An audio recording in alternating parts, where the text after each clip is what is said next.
پاکستان میں ہر سال 23 مارچ کو حکومت پاکستان زندگی کے مختلف شعبوں سے تعلق رکھنے والے افراد کو ان کی خدمات کے اعتراف میں شہری اعزاز دیتی ہے۔ اس سال بھی حکومت پاکستان نے یوم پاکستان کے موقع پر متعدد شعبوں میں اعلیٰ خدمات سر انجام دینے والوں کو اعزازات سے نوازا۔ ایوان صدر اور صوبوں کے گورنر ہاؤس میں منعقد ہونے والی الگ الگ تقریبات میں معاشرے کے مختلف شعبوں سے وابستہ افراد کو اعلیٰ اعزازات سے نوازا گیا۔ صدر آصف زرداری نے سابق وفاقی وزیر برائے مذہبی امور مولانا عبدالشکور، جو گزشتہ سال اسلام آباد میں ٹریفک حادثے میں چل بسے تھے، کو بعد از وفات ہلال امتیاز سے نوازا۔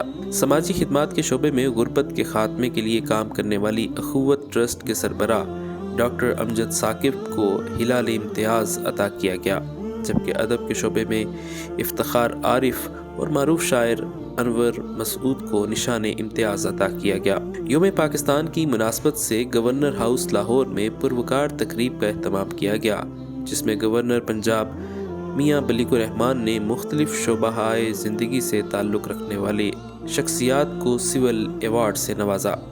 مجموعی طور پر 132 شخصیات کو ستارہ امتیاز، صدارتی اعزاز برائے حسن کارکردگی اور تمغہ امتیاز سے نوازا گیا۔ صدر اسلامی جمہوریہ پاکستان کی جانب سے گورنر ہاؤس لاہور میں چیئرمین مرکزی رؤیت ہلال کمیٹی پاکستان اور خطیب و امام بادشاہی مسجد لاہور مولانا عبدالخبیر آزاد کو پاکستان میں بین المسالک اور بین المذاہب ہم آہنگی، پیغام پاکستان کے فروغ، مختلف مسالک اور مذاہب کے درمیان تنازعات کے خاتمے، خدمت خلق اور بین الاقوامی خدمات کے اعتراف میں صدارتی ایوارڈ تمغہ امتیاز پیش کیا گیا، جبکہ خدمت قرآن کے اعتراف میں معروف قاری وسیم اللہ امین کو تمغہ امتیاز کا اعزاز عطا کیا گیا۔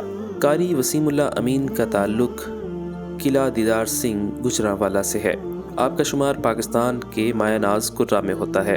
قدرت نے انہیں خوبصورت آواز اور لہن داؤدی سے نوازا ہے۔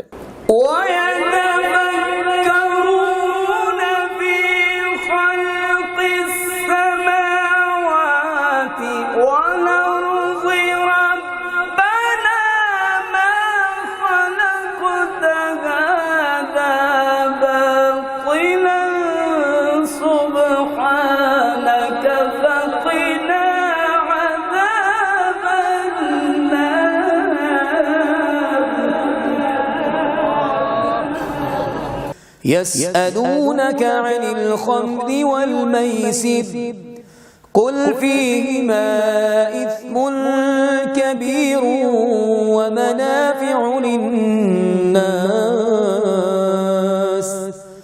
وإثمهما أكبر من نفعهما ويسألونك ماذا ينفقون۔ آپ پچھلے 20 سال سے کرت کے فن کی خدمت میں مصروف ہیں۔ آپ نے 2010 میں محکمہ اوقاف مذہبی امور پنجاب کے زیر اہتمام صوبائی مقابلہ حسن کرت میں اول انعام حاصل کیا۔ اس کے علاوہ قومی مقابلہ حسن کرت میں دوم پوزیشن حاصل کی۔ اس کے علاوہ 2011 میں بین الاقوامی مقابلہ حسن کرت میں تیسری پوزیشن حاصل کی۔